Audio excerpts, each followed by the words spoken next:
핫소스의 나라 미국에서는 셀 수도 없을 정도로 많은 핫소스들이 팔리고 있는데 맛도 색도 전부 다르지만 한 가지 공통점이 있어요. 바로 모가지가 길쭉한 작은 유리병에 담겨 있다는 거. 이게 다 핫소스의 조상님 타바스코 소스가 만들어낸 전통인데요. 타바스코 소스는 150년 전에 처음 출시될 때부터 이 병을 사용했다고 하죠. 그런데 이 병을 사용한 계기가 재밌어요. 유리병 공장에 적당한 병을 구입하러 갔는데 때마침 재고로 남아있던 향수병을 발견했고 이걸 사다가 쓴 게 그 시초라고 하죠. 미국인들의 타바스코 사랑은 우리의 상상을 초월할 정도인데요. 타바스코를 주제로 한 오페라까지 있을 정도. 지난 2018년 뉴올리언스 오페라단은 타바스코 풍자 오페라라는 공연을 선보였는데요. 타바스코 소스를 둘러싸고 모나코 하렘에서 벌어지는 암투가 주된 내용이라고 해요. 그런데 사실 이 오페라는 무려 130년 전에 초연됐던 것을 다시 리바이벌한 작품인데요. 그 당시 엄청난 인기를 끌어서 오르골까지 만들어졌을 정도였다고 하는데 안타깝게도 작곡가와 투자자 간의 다툼 때문에 공연이 금방 막을 내렸고 그 명맥이 끊겨 있었거든요. 다행히도 최근에 관련 자료가 발견되면서 이렇게 재탄생할 수 있었어요. 대체 미국인들이 얼마나 타바스코의 진심이었길래 오페라까지 만들어졌는지 궁금하죠. 자, 이제부터 타바스코에 대해 본격적으로 알아보도록 하죠.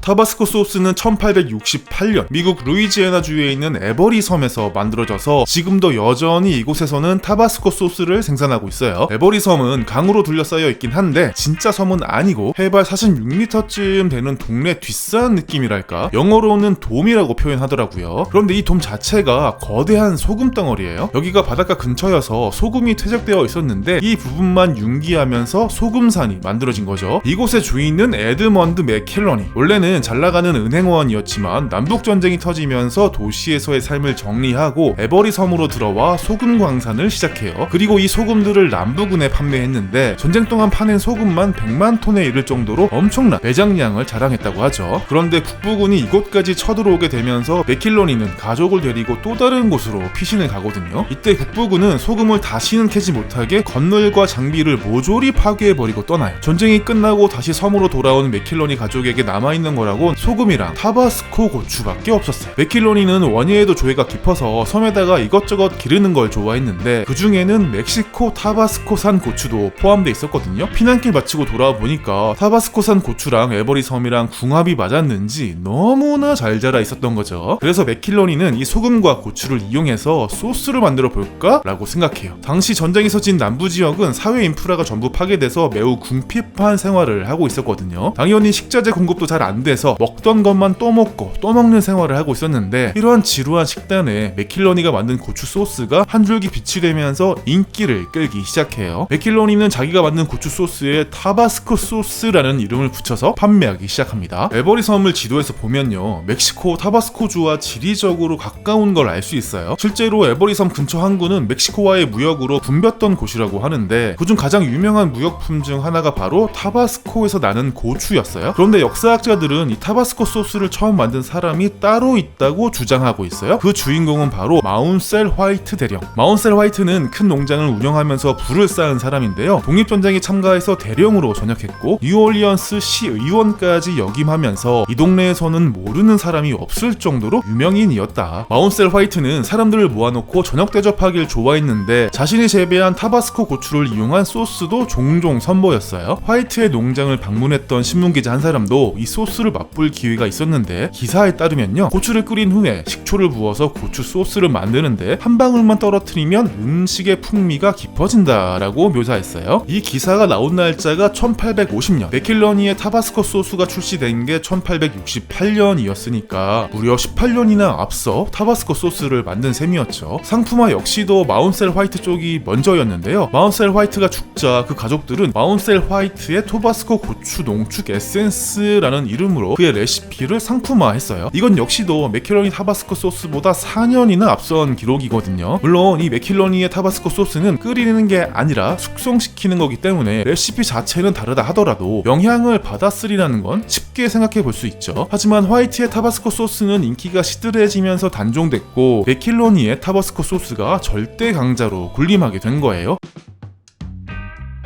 흔히들 타바스코 소스를 만드는데 5년이라는 시간이 걸린다고 하죠. 현재도 에버리 섬에서는 타바스코 고추를 재배하고 있는데요. 이곳에서 자란 타바스코 고추는 소스 만드는 데는 쓰지 않고 씨만 뽑아내 남미 각지의 농장으로 보냅니다. 그리고 이 농장에서 소스에 쓰일 타바스코를 재배하죠. 아주 잘 익은 것만 골라내기 위해서 일일이 손으로 딸 수밖에 없다고 하는데요. 이때 르뿌띠 바통 루즈라고 불리는 막대기를 사용해서 고추가 잘 익었는지 확인한다고 하죠. 남미에서 수확된 고추들은 다시 에버리 섬으로 집결해요. 그리고 소금과 함께 오크통에서 숙성을 시키는데요. 이때 쓰이는 오크통은 반드시 위스키 숙성에 쓰였던 오크통만을 사용한다고 하죠. 혹시나 위스키 성분이 타바스코 소스에 스며들어가지 않을까 기대 또는 걱정하시는 분들도 있을 텐데, 알코올을 완전히 제거하고 깨끗하게 세척한 뒤에 사용한다고 하니까 핫소스 먹고 취할 일은 없을 듯 합니다. 이렇게 오크통에 담긴 타바스코 소스는 3년이라는 긴 시간 동안 숙성이 되는데요. 숙성이 끝나면 다시 고품질 식초와 섞어서 28일간의 숙성 기간을 거친 뒤 트레이드 마크인 조그만 병에 담겨 출하됩니다. 한번 썼던 오크통은 상태를 봐가면서 계속 재활용한다고 하는데요. 평균 15회, 즉 45년 정도 사용을 하고, 오래된 오크통들 중에는 90년이 된 오크통도 있다고 해요. 생명이 끝난 오크통은 어떻게 되느냐? 이것 또한 재활용을 하는데요. 바싹 말린 뒤에 잘게 부숴서 바베큐용 훈제칩으로 판매하고 있어요. 이렇게 매일 97개의 새로운 오크통이 생산되고 창고에는 약 73,000개의 오크통이 보관되어 있다고 하는데, 생산 과정을 보면 알겠지만 타바스코 오리지널의 경우 그 어떤 화학적 첨가물도 들어가지 않고 오로지 고추와 소금, 식초만을 사용한다고 하는데, 저도 이번에 성분표를 찾아보고 좀 놀랐던 게 첨가물 범벅처럼 생긴 이 녀석이 보기와는 다르게 은근 건강 소스더라고요.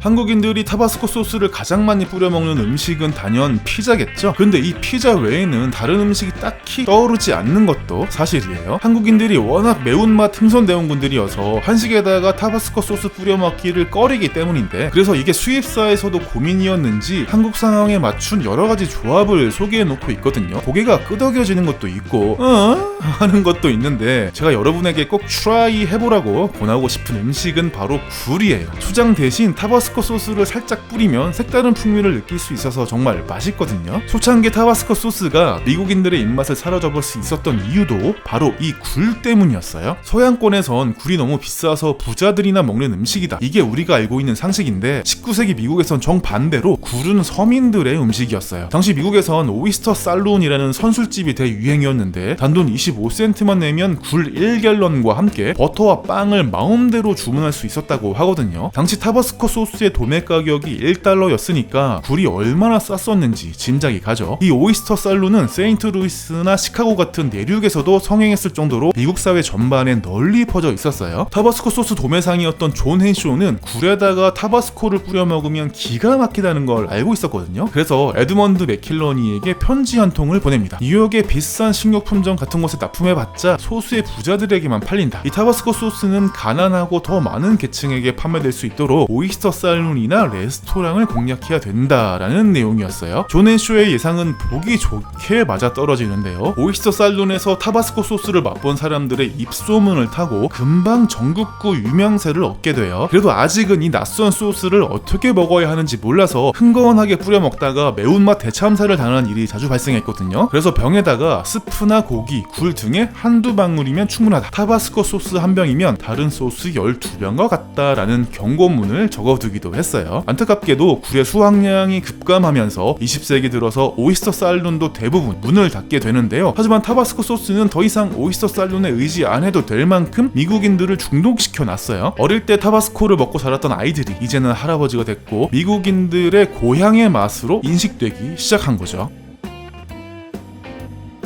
한국인들이 해외여행 갈 때마다 고추장을 갖고 가듯이 미국인들도 고향의 맛이 그리울 땐 타바스코를 찾는 것 같아요. 베트남 전쟁이 한창이던 1966년 정글 속에서 사투를 벌이던 병사들에게 소포가 도착하는데요. 고향의 가족들이 보낸 요리책이었어요. 웬 요리책인가 싶지만 이 책은 전투식량으로 요리를 해먹을 수 있는 시레이션 레시피였거든요. 전투식량에 들어있는 파운드 케이크와 초콜릿을 이용해서 초코 케이크를 만든다든지 하는 거였는데, 이 요리책엔 특이하게도 타바스코 소스도 같이 동봉 제공돼 있었어요. 사실 이 요리책은 타바스코 소스를 만드는 맥킬러리 컴퍼니에서 만든 거였는데 장병들에게 그냥 나눠주는 것보다 가족들이 보내는 형식을 취하면 고향의 맛을 느낄 수 있지 않을까 하는 아이디어였던 거죠. 이 아이디어를 낸 사람은 예비역 해군 준장이면서 맥킬러니 컴퍼니의 회장이었던 윌터 맥킬러니였어요. 윌터 맥킬러니는 2차 대전 당시 악명 높았던 과달카날 전투에 참가했던 장본인이었는데요. 이때 맛있는 음식 하나가 장병들의 사기를 엄청나게 올려준다는 것을 몸소 체험한 후에 베트남 장병들에게 요리책 보내기 캠페인을 벌였다고 하죠. 걸프 전쟁이 한창이던 1991년에는 맥킬러니 컴퍼니에게 한 통의 편지가 도착해요. 보낸 이는 아랍주둔 미군 총사령관이었던 노만 슈와르츠코프 장군. 모래폭풍 속에서 전투 식량만 먹어서 질린 병사들이 타바스코 덕분에 입맛을 되찾고 사기가 올랐다며 감사의 편지를 보낸 건데요. 이후로 미군의 전투 식량에는 대부분이 타바스코 소스가 포함되어 있다고 해요. 뿐만 아니라 미국 대통령 전용기 에어포스 1에도 항상 이 타바스코 소스가 실려 있고요. 우주 정거장에도 구비가 돼 있다고 하죠. 한편 에버리 섬은 현재 매년 10만 명 이상이 찾는 인기 관광지로 변신했는데요. 섬 안의 식당에선 타바스코를 이용한 여러 가지 요리를 맛볼 수 있다고 하고요. 자연 보존을 너무나 잘해놔서 여타 동물원이나 식물원 뺨치는 희귀한 동식물도 구경할 수 있다고 하니까 혹시라도 루이지애나를 여행 갈 계획이 있으신 분들은 이 에버리 섬도 한번 눈여겨보는 게 좋겠죠. 자, 오늘은 여기까지. 재밌게 시청하셨나요? 좋아요와 구독하기 그리고 알람 설정까지 잊지 마세요. 그럼 안녕.